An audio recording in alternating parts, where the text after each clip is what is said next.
सुशीला का घर दिल्ली के पुराने मोहल्ले में था, जहां दोपहर की धूप में लोग बाहर निकलने से भी डरते थे। मगर सुशीला के घर में दोपहर हो या रात, खाना गरम और ताजा बनता था। उसके घर का ये नियम था। एक दिन रात के खाने के टाइम अचानक बिजली चली गई और किचन का पंखा बंद हो गया। घर में सबका हाल बेहाल था, लेकिन सुशीला रसोई में खड़ी अपनी दोनों बहुओं से रोटियां बनवा रही थी। अरे मम्मी जी, इतनी गर्मी में भी ताजा खाना बनाने का नियम जरूरी है क्या? फ्रिज से निकाल कर खाना गर्म कर लेते हैं ना? हाँ मम्मी जी, मैं भी इतनी देर से यही कहना चाह रही थी। अच्छा, तो बोले क्यों नहीं? मैंने सोचा आप कहीं बुरा ना मान जाओ। सही सोचा तो ना बहू। मेरी सास कहती थी कि बासी खाने से घर में बरकत नहीं होती और ठंडा खाना खाने से शरीर बीमार पड़ जाता है। सच में मम्मी जी, तभी आपका चेहरा टमाटर जैसा लाल हो गया है। पूजा की बात से वो तीनों हंसने लगे। तभी रामलाल पंखा झलते हुए कमरे से बाहर आया। किचन से आ रही गर्म हवा उसे भी परेशान कर रही थी। ये किचन है या भट्टी? मैं तो समझा था खाना बनेगा, यहाँ तो इतनी गर्मी है कि इंसान तक भून जाए। अब आप ना बैठ जाइए चुपचाप। ज्यादा बोलेंगे तो आपको भी यहीं खड़ा कर दूंगी। अरे नहीं नहीं, मैं यहाँ ठीक हूँ। मम्मी जी, मैं जाकर खाना डाइनिंग टेबल पर लगा दूं? आ जा तू। बच गई रे पापा, वरना ये गर्मी मुझे ही उबाल दी थी। भगवान बचाए ऐसी गर्मी से। ऊपर से ये मेरी हिटलर बीवी, इसको देखकर वैसे ही गर्मी बढ़ जाती है। अब अजय, कमल और रामलाल डाइनिंग टेबल पर बैठे होते हैं। तभी सुशीला भी आकर वहां बैठ गई। उधर किचन में अपनी सास की बातें सुनकर सुमन और पूजा धीरे से एक दूसरे से कहती हैं, सुन पूजा, मम्मी जी की बातों से एक दिन ऐसा भी आएगा जब हम रोटियों के साथ साथ ताजी ताजी बहस भी डाइनिंग पर परोसेंगे। हाँ दीदी, और सब कहेंगी, वाह, आपके घर का खाना नहीं, ड्रामा भी गरम मिलता है। दोनों बहुएं सबको ताजा गरम गरम खाना खिलाती थी। सब गर्मी से बेहाल थे। दूसरी तरफ उस गरम और चटपटे खाने से रामलाल की हालत और खराब हो रही थी। हाय हाय, ऐसी भयानक गर्मी में ये खौलती हुई सब्जी मेरा मुंह जला देगी। अरे पापा, थोड़ी और सब्जी लो ना, सूखे सूखे चावल क्यों खा रहे हो? अरे भैया, तुम पापा से बोल रहे हो और खुद को देखो, सब्जी कटोरी की जगह थाली में फैला रखी है। क्या? अरे ऐसे तो आपकी सब्जी ठंडी हो जाएगी। जा पूजा, जल्दी से इनके लिए एक कटोरी ताजी गरम सब्जी ले आ। अभी लाई दीदी। पूजा जल्दी से किचन में जाकर सब्जी का पूरा भगोना डाइनिंग टेबल पर ले आती है और सब्जी चलाकर कमल को परोसने लगती है। बस बस बस पूजा। अरे बस कैसे जीजी, मम्मी जी कहती हैं ताजा खाना खाने से बरकत होती है। अरे तो थोड़ी सब्जी अपनी सास को भी दे दो बहू, सारी बरकत हमारे खाने से थोड़ी आएगी। चुप करो जी, मेरा खाना हो गया, अब बाकी की बरकत बहुएं बढ़ाएंगी। सुशीला की बात से सब हंसने लगते हैं। अगले दिन सुबह रामलाल झूले पर अखबार फैलाकर बैठा अखबार पढ़ रहा था। तभी पूजा उसको चाय देकर आती है। वाह, आज तो बहू ने चाय में जादू खोल दिया। मजा आ गया चाय पीकर। 2 घूंट पीते ही रामलाल अखबार पढ़ने लगा। तभी सुमन वहां से निकलती है और जैसे ही चाय का कप देखती है, अरे पापा जी, ये तो ठंडी हो गई, मैं फटाफट गरम चाय बनाकर लाती हूँ। अरे रहने दे बहू, ठीक है ये। लेकिन सुमन मानती नहीं। वो किचन में जाकर 2 मिनट में खौलती हुई चाय ले आती है। लीजिए पापा जी, अब की बार चाय में ऐसा उबाले कि बुखार भी उतर जाए। रामलाल खुश होकर चाय का कप उठाता है और पहला घूंट लेते ही उछल पड़ता है। हाय मोरी मैया, ये चाय है या लावा पूरी? जेब झुलस गई मेरी। ये देखकर सुमन मुस्कुराते हुए किचन में चली जाती है। उधर रामलाल धीरे से कप उठाता है और गमले में उड़ेल देता है। एक बहू की चाय से ठंड लगती है, दूसरी की चाय से आग। मैं ही बेवकूफ हूँ जो उम्मीद लेकर बैठता हूँ। चल रामलाल, बाहर चल कर देख। रामलाल घर से बाहर निकलकर मोहल्ले की दुकान पर जाकर चाय पीने लगता है। तभी पड़ोसी कल्लू वहां आता है। अरे मैंने सुना रामलाल भैया के घर 2 बहुएं हैं, लेकिन फिर भी चाय यहाँ पी रहे हो। अरे भैया क्या बोलूं, एक बहू ठंडी चाय देती है, दूसरी दे तो जीभ पिघला दे। अब संतुलन कहाँ से लाऊं? मतलब आपके घर में चाय नहीं, थर्मल टेस्टिंग होती है। सही कहा भाई। एक दिन तपती दोपहरी में जब सूरज जैसे आसमान से आग बरसा रहा था, हर कोई गर्मी से बेहाल था। ऐसे में सुशीला के भैया, भाभी, पंकज और महक चांदनी चौक से शॉपिंग करके लौट रहे थे। अरे महक, देख तो सही, ये रास्ता तो सुशीला दीदी के घर की ओर जाता है ना? हाँ, सही कह रहे हो तुम। चलो ना दीदी के घर चलकर कुछ ठंडा पी लेते हैं। इतनी गर्मी में तो हम लोग उबल ही चुके हैं। ठीक है चलो।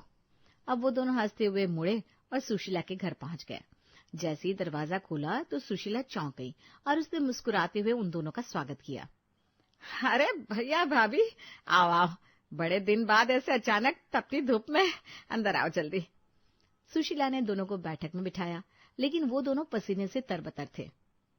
बहू, जरा कुछ चाय नाश्ते का इंतजाम कर, देख तेरे मामा मामी आए हैं। जी मम्मी जी, अभी लाई। पूजा और सुमन ने सिर हिलाया और किचन में चली गई। पंकज और महक एक दूसरे को देख रहे थे। उन्हें उम्मीद थी कि अभी कोई ठंडी कोल्ड ड्रिंक, आम पन्ना या नींबू शरबत सामने आएगा। थोड़ी देर में गर्मा गर्म ब्रेड पकौड़ी की प्लेट और खौलती चाय आ गई। हे भगवान, इतनी गर्मी में ये ब्रेड पकौड़े और चाय। दीदी, ये चाय तो जैसे सीधे सूरज की तपती भट्टी से निकल कर आई है। दीदी, कुछ ठंडा नहीं मिलेगा क्या? अरे भाई, ये लोग तपती धूप से आए हैं, कुछ ठंडा लेकर आओ बहू। अरे मम्मी जी, ठंडा खाने में क्या मजा। देखिए ना कितने प्यार से गरम गरम पकौड़े और चाय बनाई है हमने। हाँ मम्मी जी, अभी तो और बना रहे हैं, मामी और मामा जी को मजा आ जाएगा। अरे उठो यहाँ से, ये तो हमें गरम खिला खिला कर निपटा ही देंगे। हम तो ठंडा पीने आए थे, इन्होंने तो हमारी आत्मा तक उबाल दी। चलो निकलते हैं महक। पंकज और महक बहाना बनाकर उठे और बोले, अरे दीदी, कुछ काम याद आ गया, हम चलते हैं, पकौड़े बहुत स्वादिष्ट थे। दोनों के चेहरे पर दर्द और आंखों में आंसू भरे थे। वो बाहर निकले और अपने घर के लिए ऑटो देखने लगे। तभी महक बोली, जैसे ही घर पहुंचो 2 गिलास ठंडा पानी पीकर आत्मा को शांति दूंगी। सुशीला दरवाजे पर खड़ी रह गई। उसे समझ में नहीं आया कि भैया भाभी को क्या बुरा लगा। अब वो अंदर आई तो पूजा और सुमन ने उससे पूछा, मम्मी जी क्या हो गया? वो लोग खाए पिए बिना ही चले गए। अरे हमने तो इतने प्यार से ताजे पकोड़े बनाए थे, चाय भी एकदम फ्लेवर वाली, उन लोगों ने तो चाय छुई तक नहीं। सुशीला कुछ बोले बिना अपने कमरे में चली गई। उसे बहुत बुरा लगा था। अब रात को घर में सब खाने पर बैठते हैं। रसोई से गरम गरम रोटियां बनकर आ रही थी, जिनसे भाप उठ रही थी। सुशीला की थाली में 2 रोटियां रखी गई। जैसे ही उसने पहली रोटी थोड़ी सी खाई, अरे मम्मी जी, ये रोटी तो ठंडी हो गई है, अभी दूसरी रोटी लाती हूँ। पूजा तुरंत किचन से तवे के साथ ही रोटी उठा लाई और उसने वो रोटी सास की थाली में रख दी। अरे बहू, ये खाना है या गरम भाप से नहला रही हो हमें? मम्मी जी, हम लोग अब खाना नहीं बनाते हैं, घर की बरकत बढ़ाते हैं। ऐसे खाने से बरकत बढ़े या ना बढ़े, लेकिन माँ का बीपी जरूर बढ़ जाएगा। अब तो ऐसा लगता है जैसे मुझे घर का खाना ही बंद करना पड़ेगा, वरना बहुत जल्दी मैं अस्पताल में मिलूंगा। ये सब क्या है सुमन? अरे मैंने खीर भी बनाई है, अभी लेकर आती हूँ। जैसे ही खीर परोसने की बारी आई, फिर वही हाल। सुमन ने देखा कि खीर काफी देर पहले से रखी थी, तो सुमन ने उसको गैस पर और गर्म कर दिया। उसके बाद दोनों खीर का पतीला लेकर डाइनिंग टेबल पर आई और बारी बारी सबको खीर परोसने लगी। ये लो पापा जी, ताजी ताजी खीर। बहू, ये क्या? ये खीर है या उबलता हुआ ज्वार भाटा? अरे भाभी, मेरा तो हाथ ही जल गया कल। आपने गरम गरम दाल डाली थी थाली में, अभी तक फफोला है। सॉरी देवर जी, कल ना गलती से हो गया, आप ही थाली के सामने हाथ ले आए। अब ये खीर खाओ, मजा आ जाएगा। नहीं नहीं भाभी, मेरा हो गया, खीर कल सुबह खा लूंगा। नहीं जी, कल सुबह तक तो ये बासी हो जाएगी ना बाबा ना, हम बासी खीर आप लोगों को नहीं देंगे। अरे थोड़ी थोड़ी खीर खा लो, वरना ये खराब हो जाएगी। अगले दिन पड़ोसी शर्मा जी अपनी पत्नी के साथ सुशीला के घर आए। वो बस रामलाल और सुशीला से मिलने आए थे। वो लोग बैठते ही गर्मी से बेहाल होकर बोलते हैं, भाभी कुछ ठंडा मिल जाए तो हमारी जान में जान आए। बहुओं, कुछ ठंडा ले आओ शर्मा जी के लिए। जी मम्मी जी, अभी लेकर आती हूँ। शर्मा जी और उनकी पत्नी चेहरे पर उम्मीद लिए बैठे थे। अब 10 मिनट बाद पूजा और सुमन ट्रे लेकर आई। तुरंत बनी मसाला चाय, गर्मा गर्म समोसे। ये देखकर शर्मा जी चौंक गए। ये ठंडा है? हाँ, चाय वो ठंडी है, थोड़ी देर पहले गैस पे थी, लेकिन अब उतार ली तो ठंडी समझ लीजिए। चलो जी चलते हैं, नहीं तो यही दिए जाएंगे। अरे रुकिए भाई साहब, कुछ खाकर जाइए। नहीं नहीं रामलाल, गर्मी में बच गए तो ठंड में आकर खा लेंगे। अभी हमको जाने दो, अर्जेंट काम याद आ गया है। शर्मा जी और उनकी पत्नी के जाने के बाद घर में सन्नाटा पसर गया। सुशीला और रामलाल का चेहरा गुस्से से लाल हो जाता है।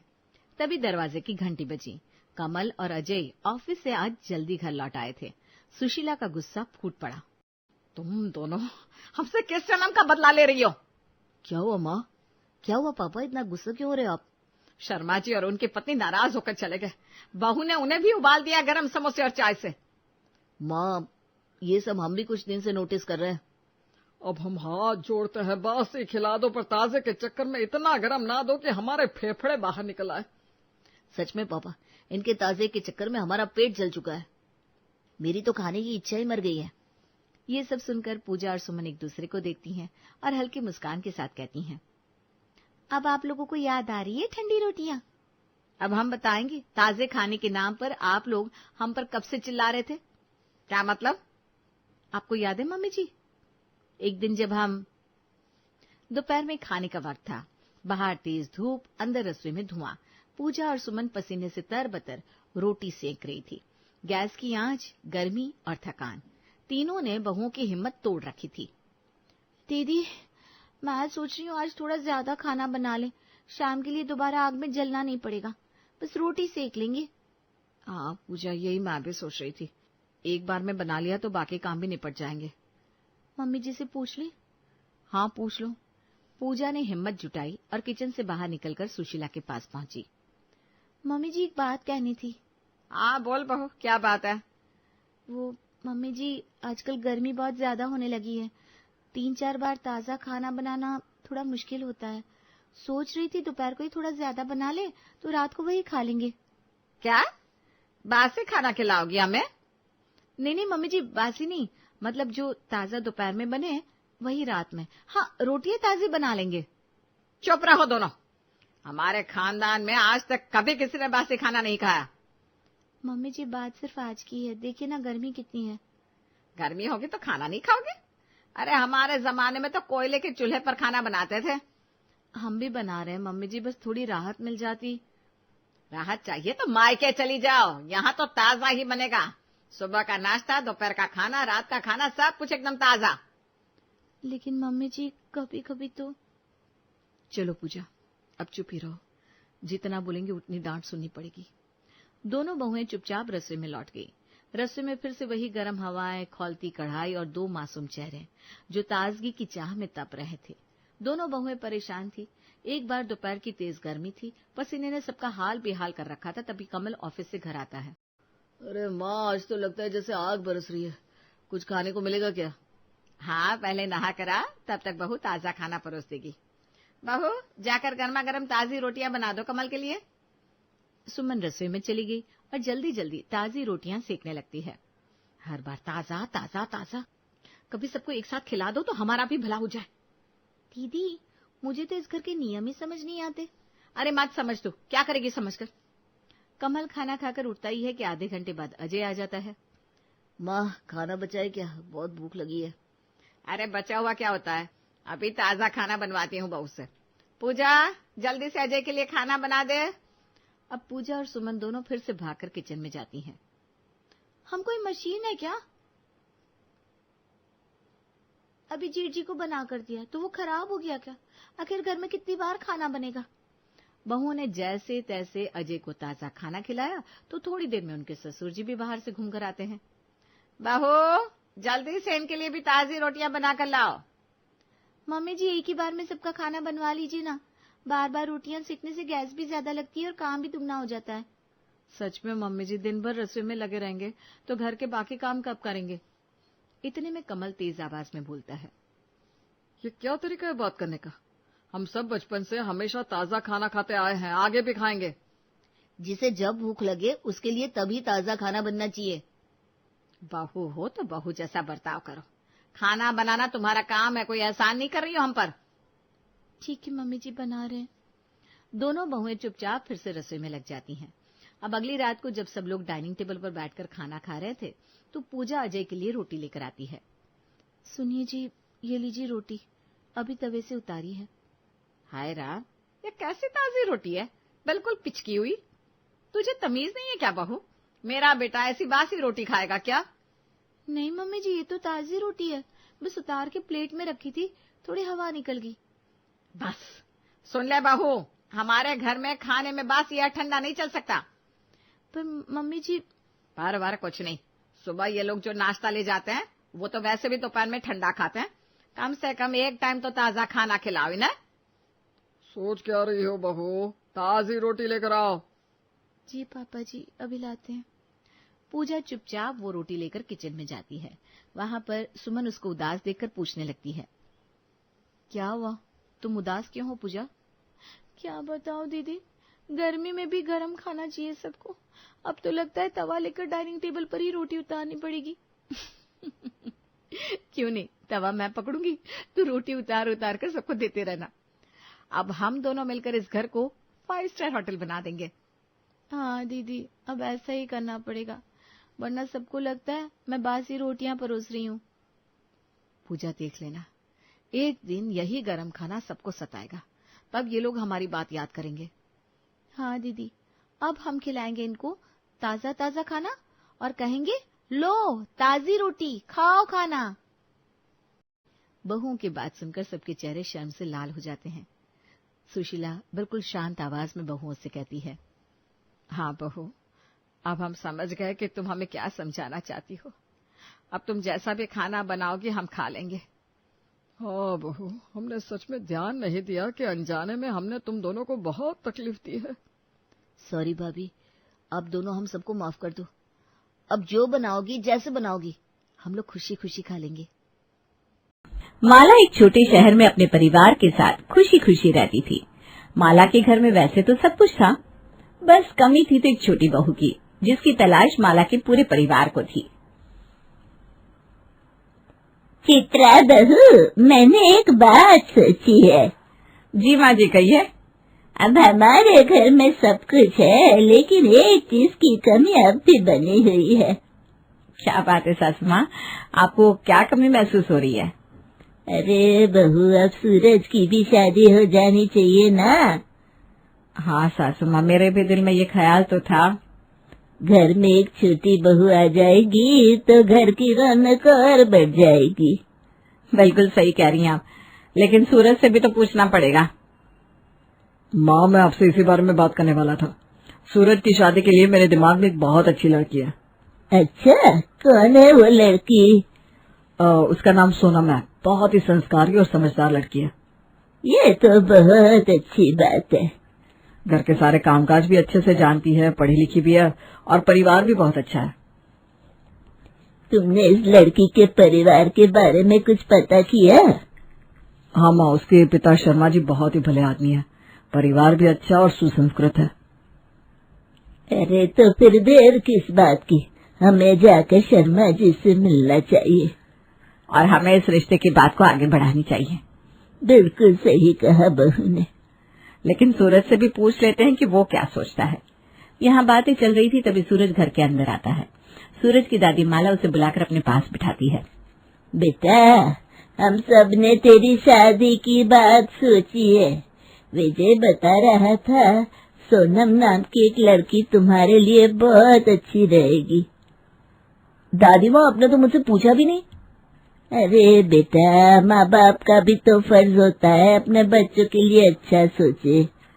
बिल्कुल, और वैसे भी सूरज, मैंने सोनम को देखा है, बहुत ही समझदार और घर को अच्छे से संभालने वाली लड़की है। अगर आप सबको सही लगता है तो मुझे कोई दिक्कत नहीं है। तो फिर पक्का हमें शर्मा जी से मिलकर बात कर लेनी चाहिए। हाँ दादी माँ, आप सब जो भी फैसला करेंगे मुझे मंजूर होगा। तो फिर हमें जल्दी से इस रिश्ते की बात आगे बढ़ानी चाहिए। ठीक है, मैं कल ही विजय के साथ शर्मा जी से मिलने का समय ले लेती हूँ। अगले दिन माला, विजय और चित्रा शर्मा जी के घर जाते हैं। शर्मा जी और उनकी पत्नी अनीता उनका स्वागत करते हैं। अरे माला जी, कैसे आना हुआ? शर्मा जी, हम लोग आज एक बहुत ही शुभ काम के लिए आए हैं। अरे वाह वाह, ऐसा क्या? हमारी माँ चाहती है कि सूरज की शादी हो जाए और हमें आपकी बेटी सोनम बहुत पसंद आई है। अरे वाह, ये तो बहुत अच्छी खबर है। देखिए माला जी, हमें भी अपने घर के लिए एक अच्छा परिवार चाहिए था और हम आपको अच्छे से जानते भी हैं। तो फिर हम रिश्ता पक्का समझे? बिल्कुल, लेकिन पहले बच्चे को भी एक दूसरे से मिलवा देते हैं। हाँ हाँ बिल्कुल। हमें भी यही लगता है कि दोनों एक दूसरे से मिल ले, फिर आगे की बात करें। मैं सोनम को बुला कर लाती हूँ। कुछ ही देर में सोनम कमरे से बाहर आती है और सबको नमस्ते करती है। माला उसे देखकर बहुत खुश होती है। सूरज और सोनम को थोड़ी देर अकेले में बात करने का मौका दिया जाता है। कुछ देर बाद दोनों वापस आते हैं। तो बेटा क्या ख्याल है? दादी माँ, सोनम मुझे बहुत अच्छी लगी। जी मुझे भी कोई आपत्ति नहीं है। तो फिर ये रिश्ता पक्का समझे? बिल्कुल, अब हमें शादी की तैयारियां शुरू कर देनी चाहिए। सूरज और सोनम की शादी तय हो जाती है और पूरे परिवार में खुशियों का माहौल छा जाता है। शादी के बाद सोनम को अपनी ननद काजल और जेठानी सुमन से एक नए रिवाज का पता चलता है। अरे भाभी, आपको पता है इस घर में एक बहुत पुराना रिवाज है। रिवाज? कौन सा रिवाज? अरे देवरानी जी, हमारी दादी सासुमा यानी कि माला दादी का बनाया हुआ एक रिवाज है। इस घर में जो भी नई बहू आती है उसे चने की खीर बनानी होती है। चने की खीर? हाँ भाभी, और अगर खीर सबको पसंद आ गई तो घर की हुकूमत और चाबी का गुच्छा उसी बहू को सौंप दिया जाता है। सच में? हाँ, लेकिन मजे की बात यह है कि अभी तक हमारी दादी सास के अलावा कोई भी ये रिवाज पास नहीं कर पाया है। हाँ बहू, तभी तो अभी तक हुकूमत उन्हीं के हाथ में है। मतलब अगर तुम्हारी खीर सबसे स्वादिष्ट बनी तो दादी की हुकूमत खत्म और तुम्हारी शुरू। अरे ये तो बड़ा भारी जिम्मेदारी वाला काम है। अगर मैं फेल हो गई तो फिर अगले कई साल तक बस पहले दादी की हुकूमत में और फिर माँ जी की और फिर अपनी जेठानी यानी कि मेरी हुकूमत में रहना पड़ेगा। और ये भी सुन लो, अगर खीर अच्छी नहीं बनी तो पूरे घर में ऐलान कर दिया जाएगा कि नई बहू खाना बनाना नहीं जानती। अरे बाप रे, ये तो खतरे की घंटी है। वैसे भी आज तक कोई भी बहू तुम्हारी दादी सास से ये हुकूमत छीन नहीं पाई है। सुनो बहू, ये सिर्फ एक रिवाज नहीं है, इसमें हार जीत से ज्यादा जरूरी है कि खीर अच्छी बने, और ये इस घर की परंपरा है जो हमने सालों से निभाई है। पर दादी सास, अगर मुझे घर की चाबियां ही नहीं चाहिए तो? चाहिए होगी तो भी मुझसे लेना मुश्किल नहीं, नामुमकिन है। देखो देवरानी जी, खीर तो बनानी ही पड़ेगी। ठीक है, तो फिर मैं इस चुनौती के लिए तैयार हूँ, लेकिन पहले मुझे ये तो बताओ चने की खीर बनती कैसे है? अच्छा सोनम, तुमने कभी चने की खीर नहीं बनाई? नहीं दादी सास, पर अब चिंता मत करिए, मैं बना लूंगी। ये लो, अब तो तुम्हारे पास सीखने का टाइम भी नहीं है, सीधा एग्जाम देना पड़ेगा। हाँ भाभी, बिना रिहर्सल के सीधे शो में एंट्री होगी। कोई बात नहीं, अगर खीर अच्छी बनी तो बढ़िया, वरना आप सब तो अपनी ही हो, आपकी हुकूमत में रह लूंगी। सब हंसते हैं और सोनम खीर बनाने की तैयारी में जुट जाती है। अगले दिन सुबह सुबह जब सोनम चने की खीर चढ़ाती है तो अचानक से सिलेंडर की गैस खत्म हो जाती है। सोनम परेशान होकर अपनी सासुमा चित्रा को सारी बात बताती है। माँ जी, बड़ी मुश्किल हो गई। अरे क्या हुआ बहू, इतनी सुबह सुबह परेशान क्यों हो? माँ जी, मैं खीर चढ़ा रही थी लेकिन अचानक से सिलेंडर की गैस खत्म हो गई।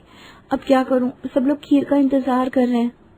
अरे हाय राम, इतनी सुबह सुबह गैस का इंतजाम तो नहीं हो सकता। अब क्या करें माँ जी, अगर खीर नहीं बनी तो पूरी रस्म अधूरी रह जाएगी ना। देखो सोनम, परेशान होने से कुछ नहीं होगा। हमारे जमाने में जब सिलेंडर नहीं था तब चूल्हे पर ही तो खाना बनता था। चूल्हे पर? हाँ, हमारे घर के बगीचे में एक पुराना चूल्हा रखा है। अगर तुम चाहो तो थोड़ी मेहनत करके वहीं पर खीर बना सकती हो। ये तो बहुत अच्छी बात है। माँ जी आप चलिए, मुझे चूल्हा दिखा दीजिए। वाह बहू, तुम्हारी हिम्मत देखकर बहुत अच्छा लग रहा है। चित्रा और सोनम बगीचे में जाती हैं। चित्रा पुराने चूल्हे से राख हटाती है और सोनम को लकड़ियां लाने को कहती है। सोनम मेहनत करके लकड़ियां लाकर चूल्हे को जला लेती है। देखो बहू, तुम्हें थोड़े उपले और थोड़ा सूखा घास भी लगाना होगा ताकि आग जल्दी पकड़ ले। समझ गई माँ जी, आप बस देखिए मैं अब सब कैसे कर लेती हूँ। सोनम लकड़ियां लगाती है और माचिस से आग जलाने की कोशिश करती है। 2-3 बार कोशिश करने के बाद आखिरकार चूल्हे में आग जल जाती है। शाबाश बहू, पहली बार में ही इतना अच्छा कर लिया। अब खीर का भगोना रख दो। माँ जी, अब आप जाकर नहा लीजिए, तब तक मैं खीर बनाकर तैयार करती हूँ। सोनम भगोना चूल्हे पर रख देती है और धीरे धीरे खीर पकने लगती है। सुबह ज्यादा हो जाती है और सुमन और काजल भी आंगन में आ जाती हैं और सोनम को चूल्हे पर खीर बनाते देख चौंक जाती हैं। अरे सोनम, ये क्या कर रही हो? चूल्हे पर खीर? भाभी, हम तो बस मजाक कर रहे थे। तुमने तो सच में चुनौती को जीतने की ठान ली। अरे भाई, जब खीर बनाने की ठानी है तो कैसे भी बनाकर ही दम लूंगी। अच्छा, तो अब तो पक्का हुकूमत तुम्हारे हाथ में आने वाली है। अभी मैं हुकूमत का नहीं, खीर का सोच रही हूँ। थोड़ा ध्यान देना होगा वरना खीर जल न जाए। धीरे धीरे खीर पकने लगती है और उसकी खुशबू पूरे घर में फैल जाती है। माला भी आंगन में आकर देखती है और हैरान रह जाती है। अरे बहू, ये क्या हो रहा है? माँ जी, गैस खत्म हो गई थी तो सोनम ने चूल्हे पर खीर बनाने का फैसला किया। वाह बहू, तुमने तो हमें पुराने जमाने की याद दिला दी। पर इस पे अच्छी खीर बनाना इतना आसान नहीं जितना तुम्हें लगता है। शुक्रिया दादी सास, पर अब तो खीर तैयार है, बस थोड़ी देर में परोस देती हूँ, फिर फैसला तो हो ही जाएगा। थोड़ी देर बाद सोनम खीर को परोसने के लिए तैयार हो जाती है। पूरा परिवार खाने की टेबल पर बैठता है और सोनम खीर का पतीला हटाकर अपने पति सूरज को देती है। सूरज खीर का पतीला खाने की टेबल पर रख देता है।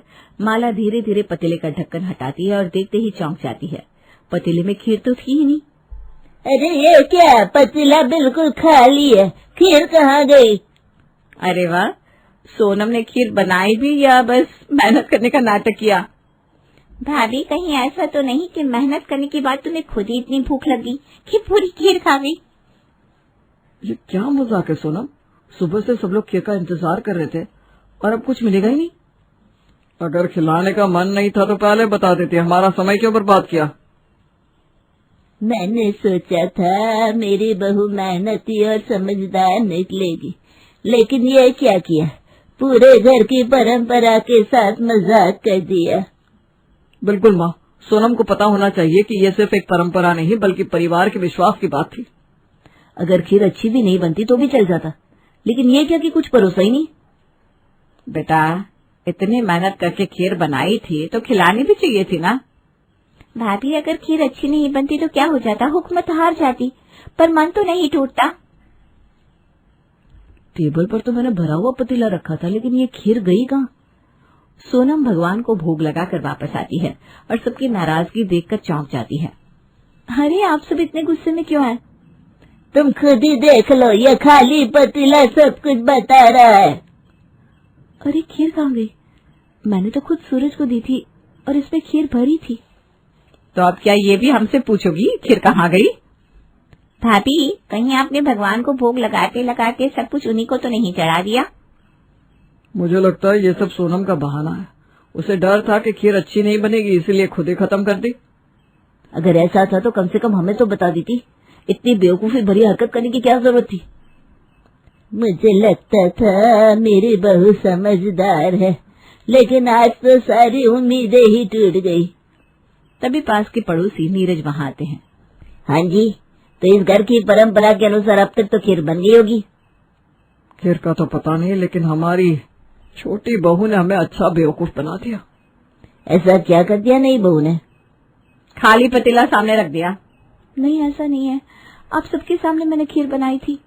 इसका मतलब खीर चोरी हो गई? हाँ, मेरी खीर चोरी हो गई। बिरबल की खिचड़ी तो सुना था, आज बिरबल की खीर भी बन गई। घर के सभी सदस्य एक दूसरे को शक भरी निगाह से देखते हैं और आपस में खीर चोरी होने की बात करते हैं। अरे राम, ये क्या हो गया? खीर आखिर गई तो गई कहाँ? खीर तो इसी पतीले में थी, है ना सूरज? हाँ पापा, मैंने खुद इसे टेबल पर रखा था। लगता है हमारी देवरानी को डर लग रहा था खीर अच्छी नहीं बनी तो उसने खुद ही हटा दी। या फिर कहीं भाभी ने खुद ही खीर खा ली और अब मासूम बन रही है? नहीं, मैंने खुद सूरज को पतीला दिया था। तो फिर आखिर खीर गई कहाँ? कहीं ऐसा तो नहीं कि किसी ने बिना बताए खीर चख ली हो और वो अच्छी बनी हो इसलिए गायब कर दी? हाँ, हो सकता है माँ। सोनम झूठ नहीं बोल रही है, क्योंकि मैं खुद भरा हुआ पतीला टेबल पर रख कर आया था। तो क्या भूत खीर चट कर गया? हाँ भाभी, हो सकता है कोई अदृश्य शक्ति आकर खीर ले गई हो। ये भी हो सकता है, कहीं सुमन ने वो खीर छुपा दी हो। माँ जी, मैं ऐसा क्यों करूंगी? क्यों नहीं कर सकती? देवरानी की हुकूमत में रहना कौन सी जिठानी चाहती है? माँ जी, तो फिर खीर तो आप भी छुपा सकती हो। कोई सासू माँ भी इतनी अच्छी नहीं होती जो छोटी बहू की हुकूमत में रहे। अब सब साफ साफ बताओ, खीर किसने खाई? काजल, तूने तो चखी नहीं थी ना? अरे मैं क्यों खाऊंगी, सुबह से मैं तो अपने कमरे में थी। सूरज बेटा, तूने तो नहीं खा ली? क्या पापा, मैं ऐसा क्यों करूंगा? मैंने तो खुद सोनम से पतीला लिया और टेबल पर रखा।